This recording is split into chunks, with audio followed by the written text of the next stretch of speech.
नमस्कार दोस्तों। आखिर कौन है इन बच्चों का बाप का दूसरा भाग हम शुरू करने जा रहे हैं। कृपया लाइक करके हमारा मोटिवेशन बढ़ा देना। मानो कुणाल के 9 किलो लेदर शूज किसी भी वक्त अनिका के नंगे मुलायम पाँव को कुचल देंगे। तभी मेन गेट से गौतम की कार अंदर आकर रुकी। गौतम कार से उतरकर तेज कदमों से कुणाल के पास आया, जैसे कोई सेक्रेटरी अपने बॉस के पीछे भाग रहा हो। अनिका ने अपने पापा को ऐसे पहले कभी नहीं देखा था। गौतम कुणाल के पास आकर उसको कहता है, अरे कुणाल बेटा, आज अचानक से तुमने फ़ोन किया कि तुम आ रहे हो। तुम्हारी कॉलेज से में छुट्टियां शुरू हो गई क्या? कुणाल ने गुर्रा के कहा, पूरे 4 महीने बाद आया हूँ। ऐसा बोलकर अपने दामाद को वेलकम करोगे क्या आप? वैसे काफ़ी कुछ बदल गया है यहाँ पे। कुणाल ने अनिका के पेट की तरफ देखकर अपनी जेब से रम की बोतल निकाली और मुंह से लगा ली। वो आया तब से उसकी नज़र अनिका के पेट पर ही जमी हुई थी। माहौल को थोड़ा ठीक करने के लिए गौतम ने कुणाल से कहा, आओ कुणाल बेटा, अंदर चलकर बात करते हैं। लेकिन गौतम की बात को अनसुना करते हुए और रम के एक घूंट लेते हुए कुणाल अनिका के पेट को घूरता रहा। गौतम को भी थोड़ा अजीब सा लग रहा था, लेकिन कहीं न कहीं वो कुणाल के मन की बात को भांप रहा था। इसलिए बड़े ही सहजता से गौतम ने कुणाल से कहा, देखो कुणाल, अगर तुम ये शादी तोड़ना चाहते हो तो मैं समझ सकता हूँ। ये सुनते ही कुणाल चिल्ला उठा, जो बात तुम समझ सकते हो वो बात मेरे बूढ़े दादाजी नहीं समझ सकते ना। ज़बरदस्ती इस मोटी के साथ मेरी शादी करवा दी और अब दादाजी चाहते हैं कि मैं इसके नाजायज़ बच्चे को भी मैं अपना नाम दूँ। एक तो इस मोटी को मेरे गले बांधकर पता नहीं किस बात का बदला ले रहे हैं मुझसे।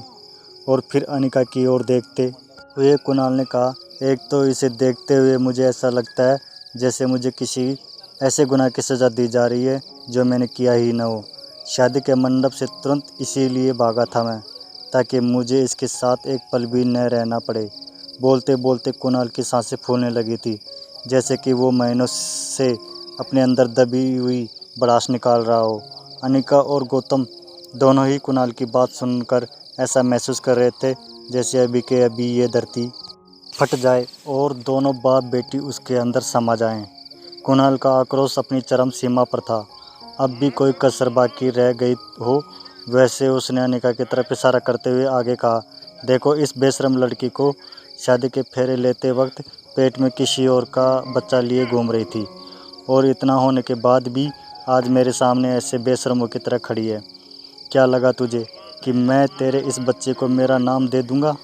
कुणाल डोगरा का नाम पता नहीं किस गटर का कीड़ा है। ये बोलते हुए वो गुस्से में अनिका की तरफ आगे बढ़ता है, मानो जैसे वो गुस्से में पता नहीं अनिका को क्या कर देगा। लेकिन तभी शराब की वजह से कुणाल के पैर लड़खड़ाए और वो अपना बैलेंस खो बैठा। किंतु तुरंत गौतम ने आगे आकर कुणाल को पकड़कर संभाल लिया। अनिका कुणाल की बातें सुनकर जितना ज़्यादा हट थी उतनी ही ज़्यादा गुस्से में भी थी। वो भले ही अपने मोटापे की वजह से ऐसी सब बातें सुनने की आदी थी, मगर अभी उसे इस बात पर कुणाल से ज़्यादा खुद पर घिन आ रही थी कि कोई उसके होने वाले बच्चे को गाली दे रहा था और वो मजबूर खड़ी सुन क्यों रही थी। बच्चे का ख्याल आते ही न जाने कैसे अचानक अनिका के अंदर अजीब सी हिम्मत आ गई और बिना कुछ सोचे वो बोल पड़ी, मैं इस शादी को नहीं मानती। ये सुनकर गौतम और कुणाल दोनों शॉक्ड थे।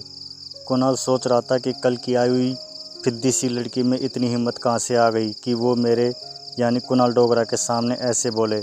लेकिन इसके पहले ही वो कुछ रिएक्ट कर पाता, गौतम ने बात को संभालते हुए कुणाल से कहा कि इस वक्त अनिका की तबीयत ठीक नहीं है, इसलिए तुम उसकी बातों पर ध्यान मत दो। और रहा सवाल बच्चे का, तो उसके पैदा होते ही उसे अनिका से हमेशा के लिए अलग कर दिया जाएगा, मेरा यकीन करो। अपने पापा की ये बात सुनकर अनिका को ऐसा लगा जैसे किसी बड़े से ट्रक ने उसे पीछे से टक्कर दे मारी हो और वो ज़िंदगी और मौत के बीच में जूझ रही हो। टेंशन में अनिका की सांसें फूलने लगी और एक पल के लिए वो सांस लेना चूक गई। ठीक उसी पल में अचानक से अनिका के पेट में ज़ोर से दर्द शुरू हो गया। दर्द के मारे अनिका एक झटके से अपने पीठ के बल गिरी और ओझल होती आंखों से उसने देखा कि गौतम दौड़कर उसके पास आ रहा था। गौतम ने हड़बड़ी में फ़ोन करके एम्बुलेंस को बुला लिया था, लेकिन ये सब देखने के बावजूद कुणाल वहीं खड़ा बेशर्म और बेरहम बनकर रहम के घूंट मार रहा था। मानो उसे किसी भी चीज़ से कोई फर्क नहीं पड़ रहा हो। शाम की मध्यम रोशनी अनिका की सामने धुंधली हो रही थी। उसे बस एक छोटी बच्ची की आवाज़ सुनाई दे रही थी, मम्मी मम्मी उठो ना मम्मी। देखते ही देखते आज 6 साल बीत चुके थे, लेकिन आज भी वही आवाज़ अनिका के कानों में गूंज रही थी, मम्मी उठो मम्मी, प्लेन लैंड होने वाला है। फ्लाइट के बिजनेस क्लास की आरामदायक सीट पे सोई अनिका की आंखें झटके से खुली और सामने थी उसकी 6 साल की बेटी रिया। रिया का मासूम चेहरा और उसकी खूबसूरती कतई आंखें देखकर अनिका की जान में जान आई। उसका गुजरा हुआ कल कोई बुरे सपने से कम नहीं था।